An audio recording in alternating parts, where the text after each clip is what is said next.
এজন্য ভাইয়েরা দেখবেন আমাদের প্রিয় নবী সাল্লাল্লাহু আলাইহি ওয়াসাল্লাম তার জীবনে নামাজের গুরুত্ব কেমন ছিল। তিনি যখন মৃত্যু শয্যায় দুনিয়া থেকে বিদায় নেওয়ার ঠিক আগ মুহূর্ত যখন চলছে, জীবন সায়ান্নে, এরকম কঠিন একটা পরিস্থিতিতে তিনি প্রচন্ড অসুস্থ, জ্বরে অসুস্থতায় বারবার তিনি বেহুশ হয়ে যাচ্ছিলেন।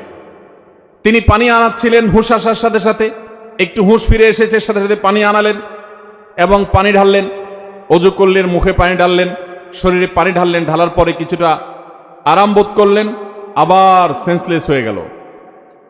এরপরে আবার যখন হুঁশ আসলো তিনি জিজ্ঞাসা করলেন লোকেরা নামাজ পড়ে ফেলেছে কিনা। বলা হল না আল্লাহ রসুল, সবাই অপেক্ষা করছে আপনার ইমামতিতে নামাজ পড়বে, এদিকে আপনি অসুস্থ। এই কথা বলার পর তিনি আবার সেন্সলেস হয়ে গেলেন, আবার পানি ঢালা হলো, একটু সেন্স আসার সাথে সাথে আবারও একই কথা, মানুষেরা কি নামাজ পড়ে ফেলেছে?